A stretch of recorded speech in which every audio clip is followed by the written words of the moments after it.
Is Starship or no? I'm sorry. What's the Starliner? Starliner? Yeah, Yep. sorry. Is that going? That's not going out of Kennedy Space Center, is it? It's going out of Cape Canaveral Air Force Station, which is right out there on the Cape, so right next door to Kennedy Space Center. So you might go to the Kennedy Space Center visitor complex, if you're going to watch that launch. And if you Why were is there anything? You might see a Model Y, because apparently the Tesla Model Y has been spotted at Kennedy Space. Do you call it KSC? Do space people call this K? What's the shorthand? Yeah, KSC. Okay, and that's not Kansas City. So no, that's Casey. See, I'm not. I don't even. Yeah. Okay. Casey and JoJo. Kentucky Space Chicken. Yeah, obviously. Oh, yes, that's what we need. I love how there's just some random dude in a parking lot taking these photos. Apparently, the Tesla Model Y has been making its way around these United States, and it has been banged up a little bit. So we got some photos here. It looks like there's some damage-ish. Wow. You kind of see that on the side there. I think they have a closer up photo. Missing its hubcaps.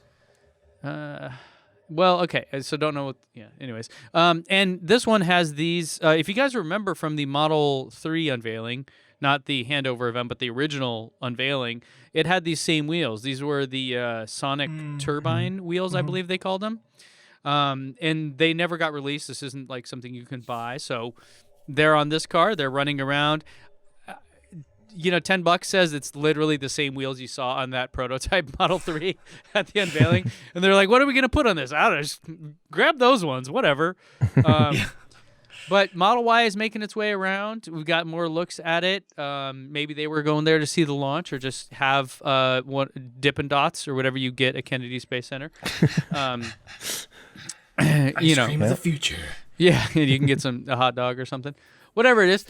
So Model Y sightings, super cool. I am very excited about getting mine next year. And I'm still not as optimistic as a lot of people, though. A lot of people are saying that we're going to see these in Q1. My guess is we really won't see any customer deliveries until Q2 of next year. So, more to come. I can see at the end of the quarter doing some, low run push. Yeah. Just be like, look, we took deliveries. We delivered ahead of schedule just to, make Just the to say they headlines or did it, whatever. Yeah. Yeah, right. Yeah, probably like they did the Model 3. There was like 30 of them for the top investors or whatever, that kind of a thing. Poor people that got cars that were like handmade via... Basically, yeah. I mean, that's the thing with the Roadster, too. From my understanding, the Roadster is like still just like barely a twinkle in Tesla's eye in terms of making the thing. But, with such a low volume, yeah, you could almost make those by hand. I mean, Ferrari and those guys, that's how they do it. So Right. So Model Y sightings, good stuff. Speaking of Roadster, why have we heard nothing about it and hardly seen it since 2017? You haven't seen this guy here? I mean, that's great, but it's not quite big enough for most of us. Well, I think Elon said, Elon talked about it a little bit, that making the Roadster is not and was not critical for Tesla's success. It wasn't the priority. It probably still isn't the priority for the majority. This is my speculation. But, if you think about what's important for Tesla, the Model 3 was obviously critically important, right? Without the Model 3, the company would have, I don't think the company would have died, but like doing the Model 3 and not being successful at that effort, we would no longer have Tesla. So that was it. Then now there's a gazillion other products that are coming out. The solar stuff, the power walls are big, taking a lot of, time and attention away. And now the Model Y. So the Model Y is, I think, the next biggest focus for their kind of manufacturing systems and the people that, design and build those things. So yeah, I just don't think the Roadster is it's just not a priority yet. I don't believe. I think it was a marketing thing, and it certainly did its job. I mean, in my experience, and I've been to a lot of these events in the past few years, was still the best event that they've ever had, was the Roadster Semi event. I think, again, with Semi as well, they could probably kind of build those by hand or like have a very small manufacturing facility that like maybe we don't even know about yet. I think like there's ways to, because they're so low volume, like 5,000 of those is maybe a lot. to sell in a year, kind of a thing. I think if you look at semi trucks, I think when I looked at it, in the U.S., there's like 100,000 sold total every year.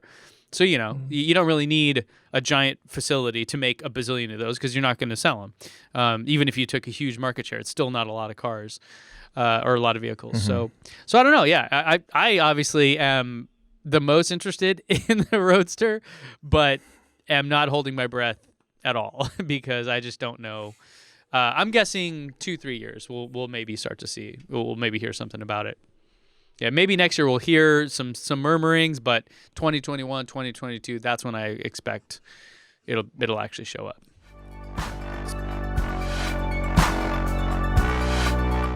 Hey, thanks for checking us out, guys. I hope you enjoyed this clip from our podcast.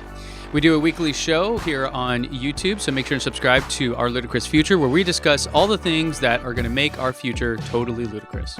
You can join us here on YouTube or at any of your favorite podcast places. Plus, if you want to get some behind-the-scenes stuff and join a cool community, you can help support the channel at patreon.com. Thanks a lot. Thanks, guys.